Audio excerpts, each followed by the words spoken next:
ആരാണ് ആ പാലക്കാട്ടുകാരി? റിനീഷയാണോ? ചോദ്യവുമായി ശോഭയും.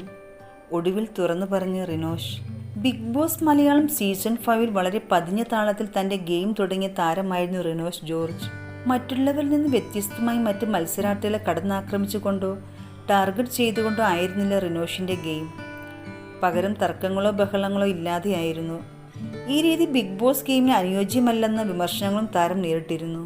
അതേസമയം ഷോയിൽ വെച്ച് സഹമത്സരാർത്ഥികളോട് വളരെ അടുപ്പം സൂക്ഷിച്ചിരുന്ന വ്യക്തി കൂടിയാണ് റിനോഷ്. ഷോയ്ക്ക് ശേഷവും ഈ സൗഹൃദങ്ങൾ പലരുമായി ഇപ്പോഴും അടുത്ത ബന്ധമുണ്ടെന്ന് താരം പറയുന്നു. ജുനൈസുമായി വളരെ അടുത്ത ബന്ധം ഇപ്പോഴും ഉണ്ടെന്ന് റിനോഷ് പറഞ്ഞു. ശോഭ വിശ്വനാഥും അടുത്ത സുഹൃത്താണെന്ന് മൈൽ സ്റ്റോൺ മേക്കേഴ്സ് നൽകിയ അഭിമുഖത്തിൽ താരം വ്യക്തമാക്കി.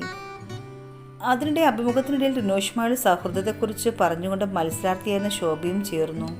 സീസൺ 5 ഒറിജിനലായി നിന്നവരിൽ ഒരാൾ റിനോഷ് ആയിരുന്നുവെന്ന് അഭിമുഖത്തിൽ ശോഭ പറഞ്ഞു. റിനോഷ് ഒരു ജെനുവിനായിട്ടുള്ള വ്യക്തിയാണ്. ഇങ്ങനെ തന്നെ തുടരൂ, മാറരുത്. ബിഗ് ബോസിൽ പ്രശ്നങ്ങൾ അനുഭവിക്കുമ്പോൾ നമുക്ക് പരിഹാരം ഉണ്ടാക്കി തരണമെന്നില്ല. ആളുകൾ നമ്മളെ കേട്ടാൽ മതിയെന്ന തോന്നലുണ്ടാകുന്ന അവസരങ്ങളുണ്ട്. അങ്ങനെയുള്ള അവസരങ്ങൾ സുഹൃത്തായും സഹോദരനായും റിനോഷ് ജോർജ് എനിക്കൊപ്പം ഉണ്ടായിട്ടുണ്ട്. ബിഗ് ബോസിലെ വളരെ കുറച്ചു പേർ മാത്രമേ എൻ്റെ കൂടെ ഉണ്ടാകണമെന്ന് ഞാൻ ആഗ്രഹിച്ചിട്ടുള്ളൂ. അതിലൊരാൾ നീയാണ്. നീ എന്നും എൻ്റെ കൂടെ ഉണ്ടാകണം. ഞാൻ നിനക്ക് വേണ്ടി എപ്പോഴും ഉണ്ടാകും. അതിനിടയിൽ റിനോഷിനോട് ശോഭ 2 ചോദ്യങ്ങളും ചോദിച്ചു. റിനോഷ് ഏറ്റവും കൂടുതൽ ഗൂഗിൾ ചെയ്തത് ആരെയാണ് എന്നായിരുന്നു ശോഭയ്ക്ക് അറിയേണ്ടത്. ഇതിന് ഞാൻ എന്നെ തന്നെയാണ് ഗൂഗിൾ ചെയ്ത് നോക്കാറുള്ളത് എന്നായിരുന്നു റിനോഷിൻ്റെ മറുപടി. ശോഭ വളരെ ജെന്യൂനാണ്, നല്ല ക്വാളിറ്റിയുള്ള സ്കില്ലുള്ള ഒരാളാണെന്നും റിനോഷ് പറഞ്ഞു. ശോഭയുടെ മറ്റൊരു ചോദ്യം ആരാണ് ആ പാലക്കാട്ടുകാരി എന്നായിരുന്നു. നമ്മുടെ കൂടെ ഒരു പാലക്കാട്ടുകാരിയേ ഉള്ളൂ, അത് എല്ലാവർക്കും അറിയുന്നതാണ്.